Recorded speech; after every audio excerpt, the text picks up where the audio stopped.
আসসালামু আলাইকুম এভরিওয়ান, কেমন আছেন সবাই? আজকে আমি আমার 2.5 বছরের মেয়ের জন্য কুক করব গরুর কলিজা ভুনা। গরুর কলিজা ছোট বড় কম বেশি সবারই পছন্দের খাবার, তাই ভাবলাম বাচ্চার জন্য রান্না করার রেসিপিটা শেয়ার করি আপনাদের সাথে।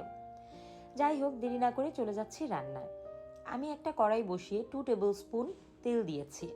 তেলটা হালকা গরম হয়ে আসলে দিয়ে দিচ্ছি 3টা এলাচ, 3টা লবঙ্গ, 3 টুকরো দারচিনি, একটা তেজপাতা, হাফ টি স্পুন আস্ত জিরা আর স্টার আনিস থেকে ভেঙে দিয়েছি একটি পাতা। 3-4 সেকেন্ড ভেজে নিব। তারপর দিয়ে দিব 4টা পেঁয়াজ কুচি। কিছুক্ষণ ভেজে অ্যাড করব 2 টিস্পুন আদা রসুন বাটা।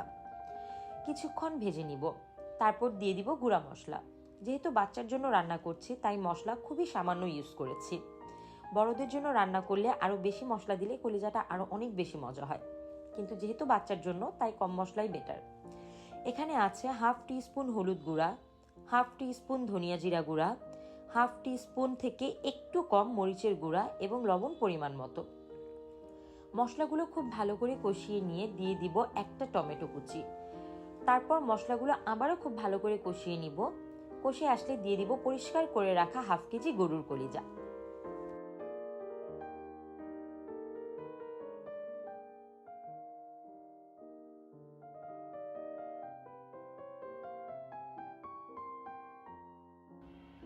কলিজাটা প্রায় 60% হয়ে আসলে দিয়ে দিব কেটে রাখা 2টি আলু। আলু দিয়ে ঢেকে দিব এবং চুলাটা লো হিটে রাখবো, যেন মশলাটা ভালো করে আলু আর কলিজায় ঢুকে যায়। কিছুক্ষণ পর অ্যাড করে দিচ্ছি 3 কোয়া রসুন।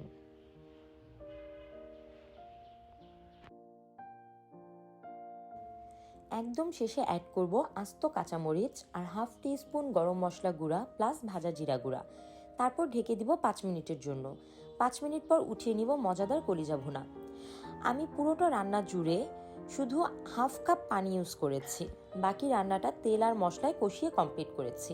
কলিজা ভুনায় পানি ইউজ করলে আমার কাছে পানসে মনে হয়, তাই আমি কষিয়ে রান্না করার চেষ্টা করি, তাহলে টেস্টটা এত ভালো আসে যে বলে বোঝানোর মতো না, আলহামদুলিল্লাহ।